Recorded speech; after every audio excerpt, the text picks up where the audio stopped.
Welcome to another episode of Looking at Picture Books. This one is an interview with Jarvis about his beautiful new picture book, The Boy with Flowers in His Hair. It's got a most wonderful cover that is debossed so you can feel the texture on it, and the artwork inside is stunning, and the story is a really, really touching one. I'll show you the insides now.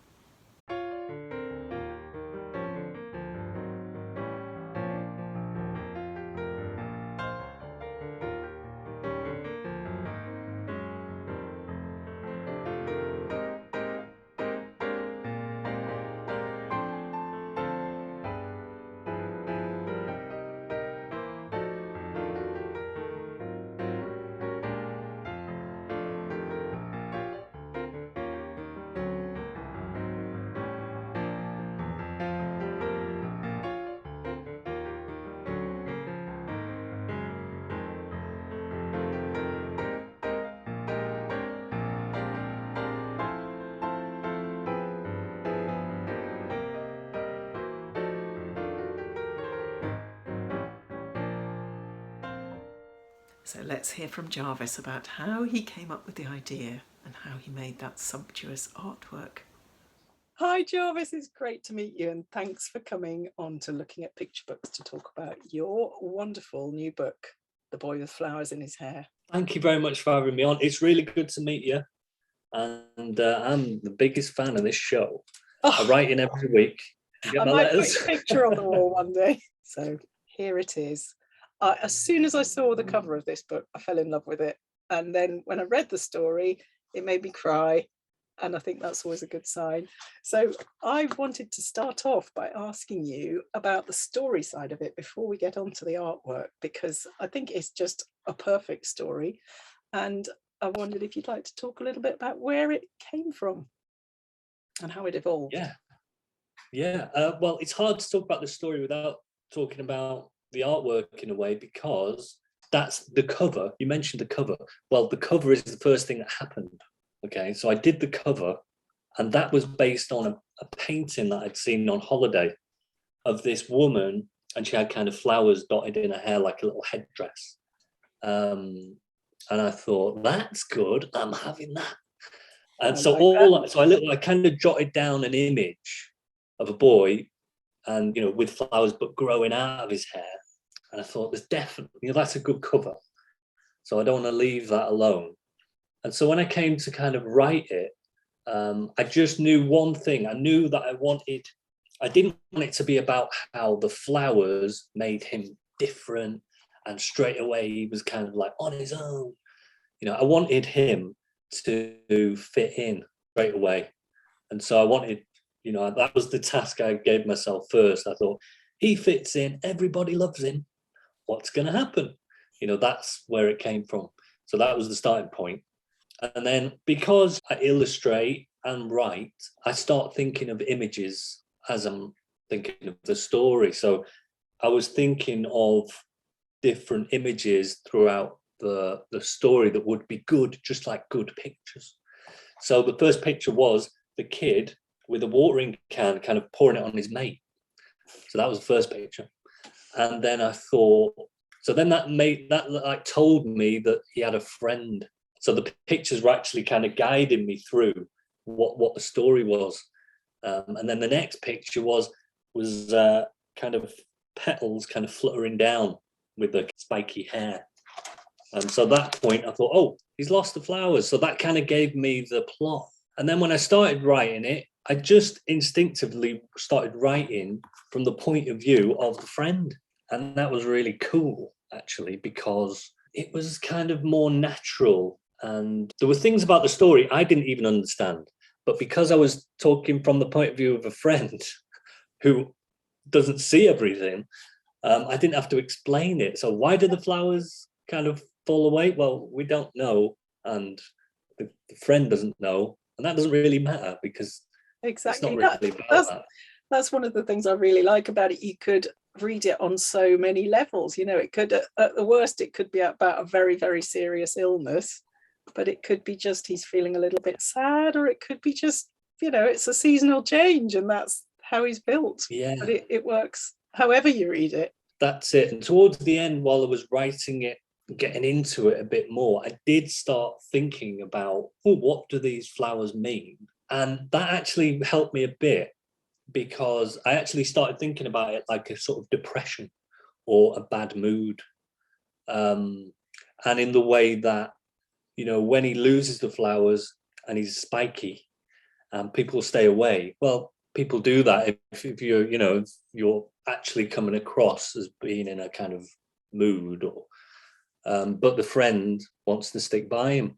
So that kind of informed the story a bit. I wasn't completely in the dark the whole way, but at the end of it, when I kind of showed the publisher, they saw it as kind of like a physical illness or getting seriously sick. And then other people have thought of it as if they've lost something, like a family member or something like that. Yeah. Or some kind of big change at home. That there was kind of a few people have talked about it in different ways, which is cool, Exactly. I love it.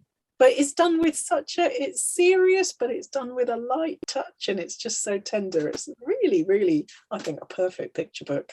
Thank you. So much. I'm dying to ask you about the artwork, but I just wanted to ask one more thing about stories, because you mentioned to me before we started this chat that you normally send Walker several ideas at once.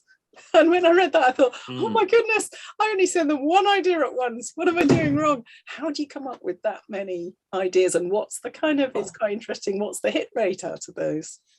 Well, I probably do this from a point of kind of an inferior complex. I have this thing of, right, if I do 10 ideas, then surely one of them will be okay. So what I've tended to do for the last few years, and it was only kind of the pandemic years where this kind of changed a little bit, I just send them 10 ideas. I get to 10.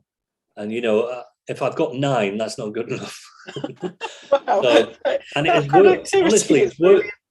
Impressive. It's worked in the past where I've got to 9 and I want to send them something and I haven't got another idea. So I wrote a quick story. Yeah. Just to be number 10. And that was the one that they were like, oh, we love that one. Wow. That was Tropical Terry.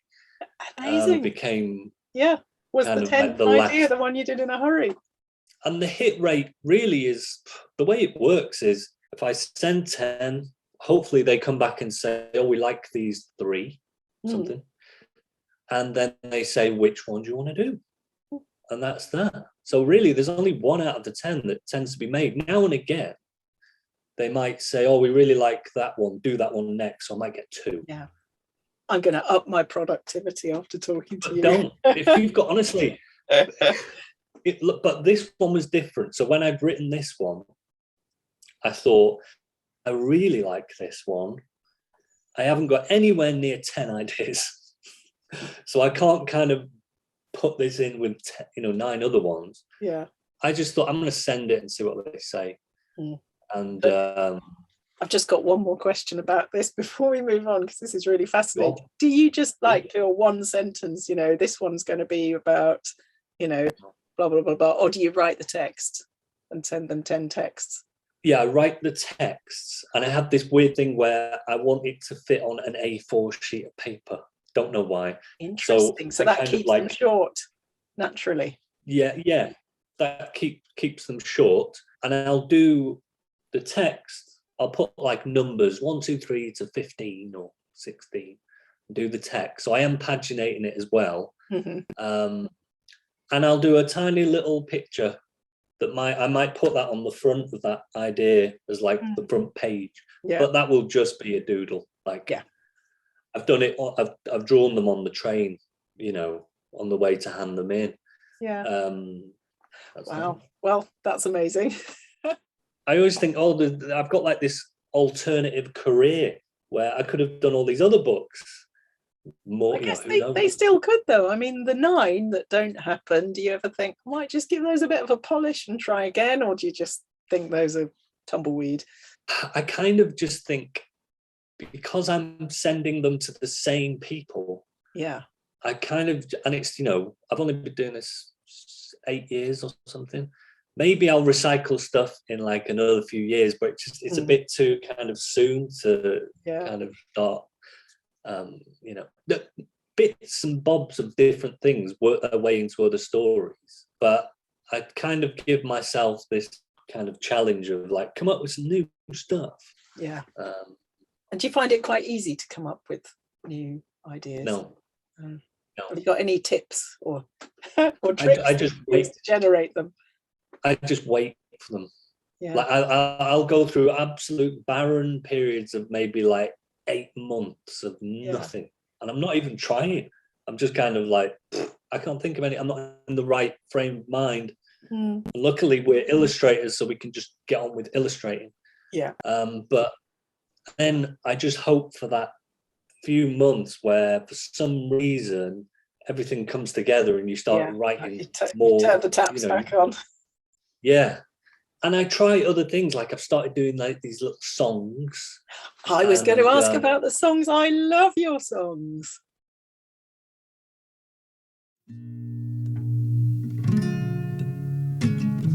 Floating on the water, ducking under branches and leaves, bobbing on the water, carried along by the breeze, messing on the water, hello red tea and moles, splashing on the water, in a little boat that we row. Oh boy, where does the time go? Should we turn back? Bobbing along in a little boat, just me, my mammy, and my sister. Bobbing along in a little boat, just my sister, mammy, and me.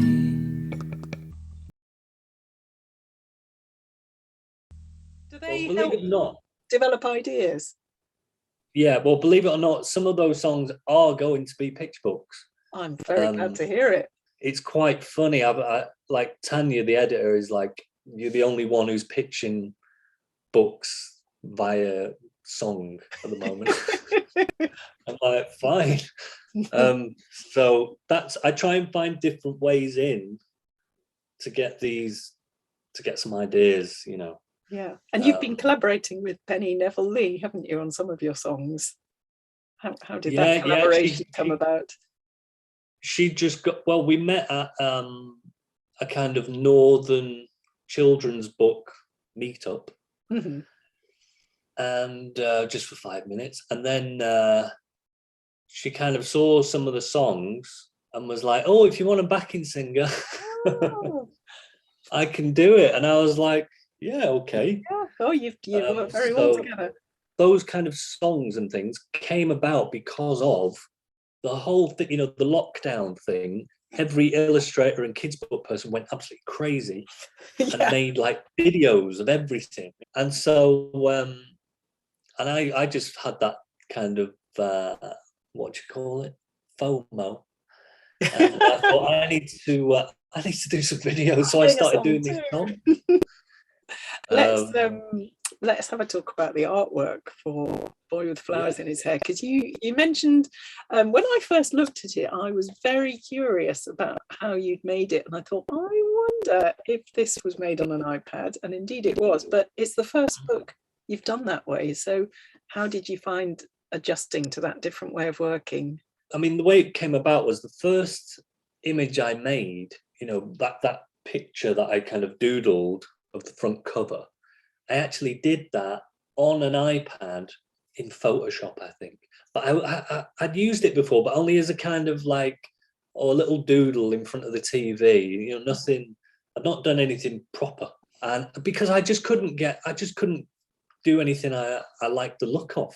Everything looked a bit too kind of obviously digital, and so for ages I was kind of like, oh, that's terrible, disgusting. People using, you know, fake brushes. But I'd done this picture and I kind of liked how bold it was. And so, you know, things take forever. So 2 years later, when I managed to start the book, I thought, oh, I'll go back to using the iPad for it, to do these bold pictures. But then I'd realized, oh, it all kind of changed a bit. and it all got so much better. Yeah, this is a lot more, Procreate. Yeah, that's it, Procreate, and it got more kind of organic. I just thought, oh, it kind of opened up a whole new bit. And I just thought, I'm going to try and do it all on this, because I also knew it was a very simple book, you know, no backgrounds. We'd already kind of chatted how really the main focus is the kids, and it didn't really matter where they were or what time of day it was. They were just kind of floating in this world. So I thought, well, because it's quite simple, maybe I'll give it a go on the iPad. It has everything that I like. You know, I can sort of play about with different mark making things, and the mark making's amazing. Did you download any special brushes, or did you make your own brushes even? I know some people do that. I haven't made my own. No, I downloaded loads. I just kind of went on a big spree of kind of random stuff. Have you got any favorite brush suppliers? There's a guy who's called, and he's a picture book guy, and he's called Joel Stewart. So he's got some great brushes. And then there's another person who's very good. It's called Max Pax. And then obviously the ones that come with it are really good as well. They're amazing. And the thing is, you can do things that make it not like everyone else. You know, you're still using, it's not like, you know, if you use a pencil and I go out and buy the same pencil, well, our work will look different. So I wouldn't get worried. I wouldn't get worried about, oh, we're all using the same thing, because we're all using the same HB pencil anyway. Exactly. Yeah. Or that's what I tell myself anyway. Yeah. No, I think it's absolutely true. There is this kind of still slight feeling like, oh, am I cheating by doing things digitally? But not at all. It's exactly the same skills you're using, just a different tool. And to be honest, the way I was doing it before, which would be do something on paper, scan it in, get it in Photoshop, right, do another bit on paper, scan it in, get it. It was wearing me down. Yeah, so slow. It was so slow and laborious, and, you know, it made the place an absolute mess. And I just thought that it just came at the right time where I was like, I need a change. I want it to be nice and fun. Yeah, and to feel kind of light and fresh and not laboured over. Exactly. And that was the thing that I got from working in Procreate, because a lot of the time when you're making work, those initial sketches you do are great, and they've got loads of energy and they're really cool. And then when it comes to doing it, you kind of labour over it and you do it, squeeze the life out of it. By the end of it, it just looks so stodgy and I know.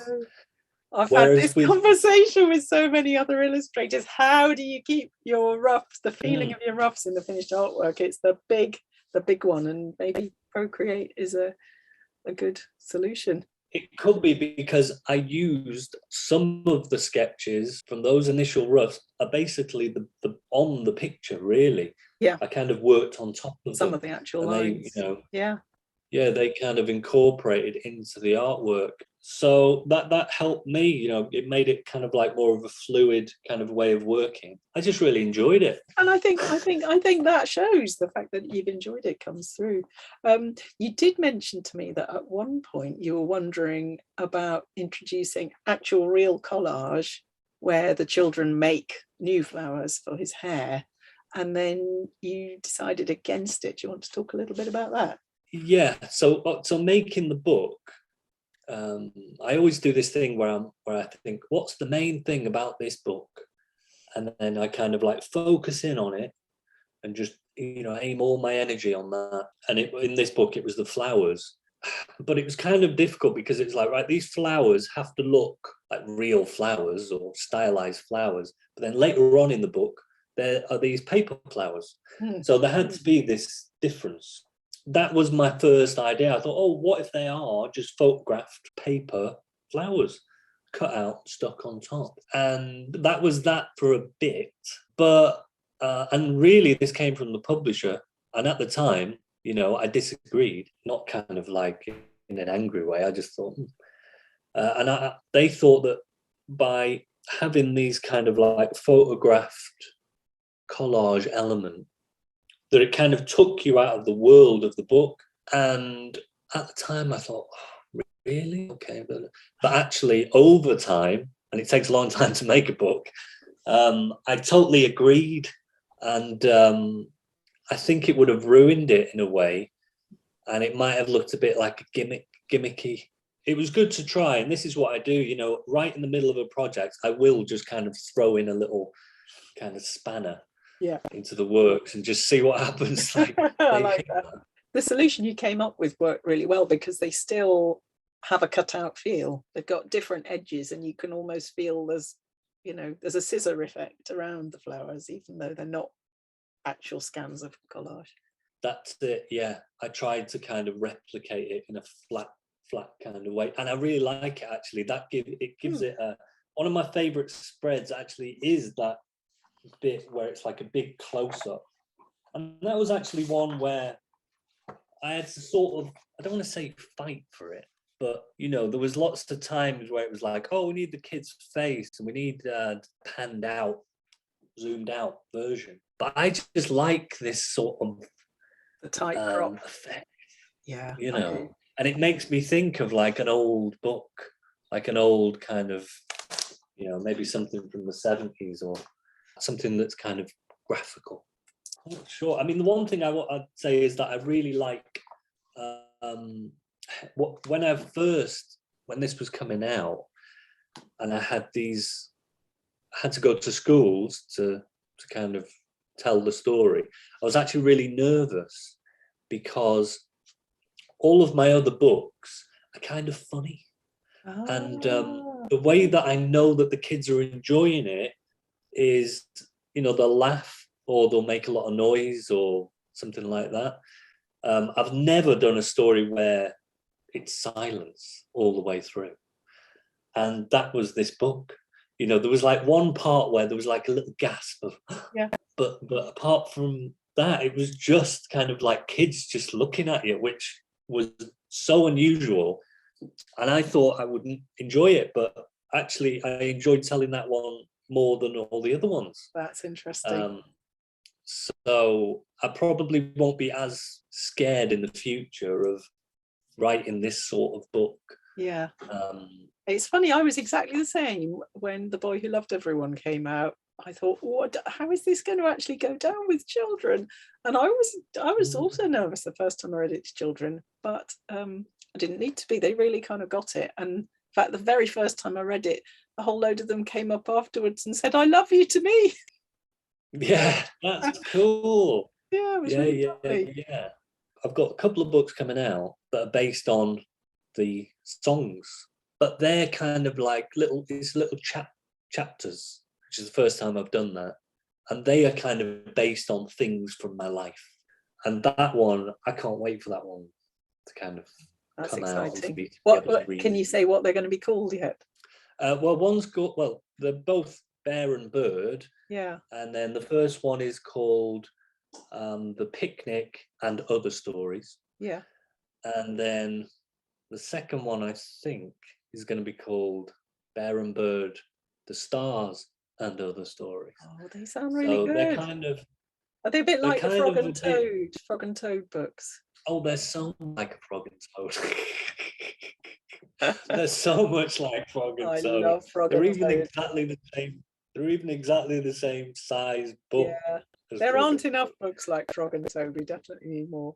Well, thank you so much, Jarvis. That has been really fascinating and also very, very inspiring.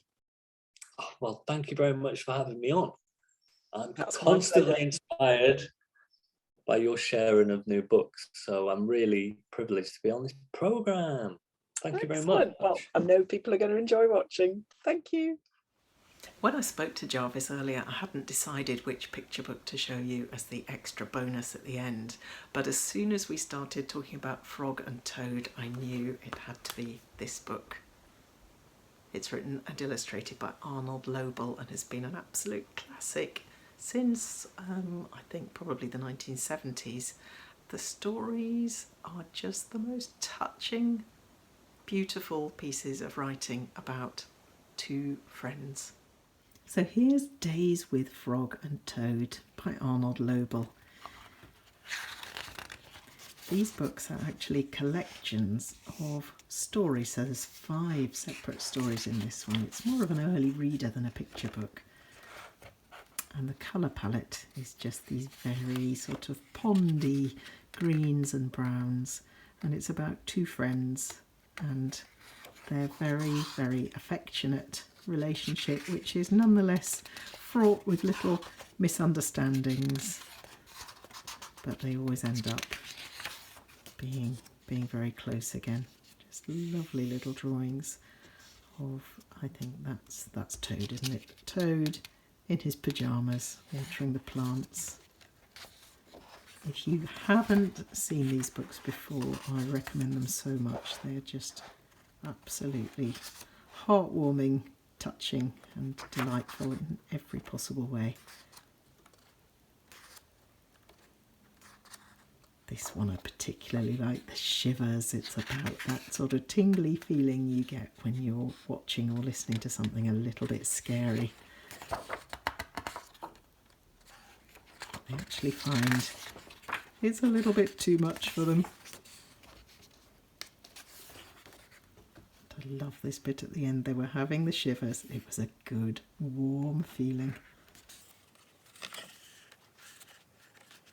And the last story in this collection is called Alone, because Frog has left a note saying he wants to be alone, and Toad gets very sad and thinks that means they're not friends anymore. But it's actually just exploring the idea that there's nothing wrong with wanting to be alone from time to time. They're gentle, quiet, perfect stories.